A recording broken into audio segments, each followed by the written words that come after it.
இப்படி சுஜூதில் இருக்கிற ஒருவர் இரண்டு சுஜூதுகளுக்கு இடையில் அமர்கின்ற பொழுது இதுதான் சுன்னா. இடது காலின் மீது அமர வேண்டும், வலது காலை கிபிலாவை நோக்கி விரல்கள் மடித்திருக்கணும். இது ரெண்டு சுஜூதுகளுக்கும் இடையில் ஒருவர் இருக்க வேண்டிய முறை. இதை அல் இஃப்திராஷ் என்று சொல்லுவாங்க அரபியில். இந்த இடது காலின் பாதத்தின் மீது நாங்கள் உட்கார்ந்து வலது காலை கிபிலாவை நோக்கி மடித்திருக்கணும். எங்கட ரெண்டு கையும் தொடைக்கு மேல இருக்க வேண்டும்.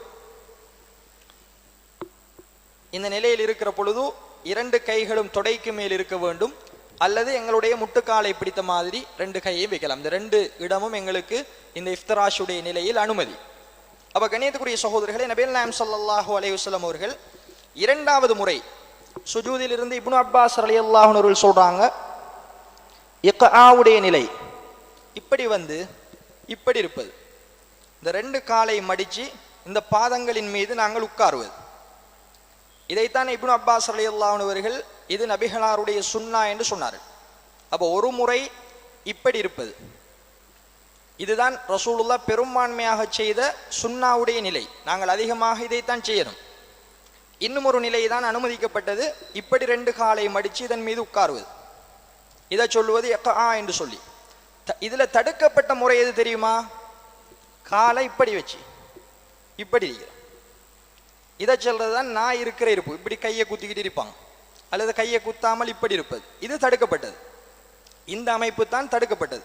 அப்படி அல்லாமல் நாங்கள் இப்படி இருப்பதும் சில வேளைகளில் நபி நாயகம் ஸல்லல்லாஹு அலைஹி வஸல்லம் அவர்களால் அனுமதிக்கப்பட்ட நிலையாக இருப்பதை பார்க்கிறோம். இதில் நாங்கள் ரப்பி அஃபிர்லி ரப்பி அஃபிர்லி ரப்பி அஃபிர்லி என்கிற துஆவை ஓதிவிட்டுத்தான் திரும்ப நாங்கள் சுஜூதுக்கு போக வேண்டும். இந்த இரண்டாவது சுஜூதிலும் நாங்கள் முதல் ஓதுன மாதிரி எங்களுடைய துஆக்களை ஓதிவிட்டு கண்ணியத்துக்குரிய சகோதரர்களை நாங்கள் சுஜூதை நிறைவு செய்ய வேண்டும்.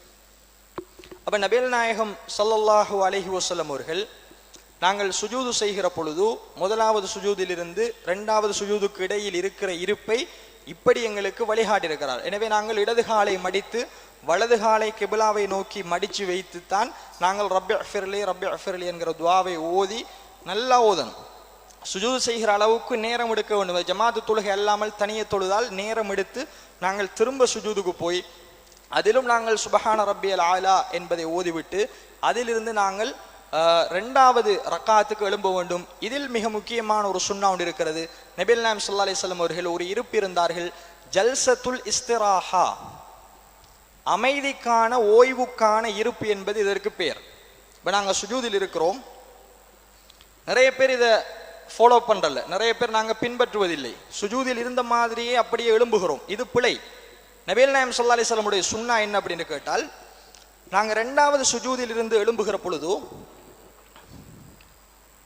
இது ரெண்டாவது சுஜூத் என்று வைத்துக் கொள்ளும், நாங்கள் ரெண்டாவது சுஜூதிலிருந்து இப்படியே எழும்புவது தடுக்கப்பட்டது. இப்படி எழும்பக்கூடாது. இந்த ரெண்டாவது சுஜூதுக்கும் ரெண்டாவது ரக்காத்துக்கும் இடையில் இப்படி நாங்கள் நிலைக்கு வந்து எப்படி நாங்கள் ரெண்டு சுஜூதுக்கும் இடையில் இருந்தோமோ அப்படி இருக்கணும். எங்களோட இடது காலின் மீதும் வலது கால நட்டியும் நாங்கள் இருந்து அதற்கு பிறகுதான் எழும்பணும். அந்த இருக்கிற அந்த கொஞ்ச நேர இருப்புக்கு தான் சொல்லுவது ஜல்சத்துல் இஸ்திராஹா. இது நபிகளாருடைய மிகப்பெரிய சுன்னா.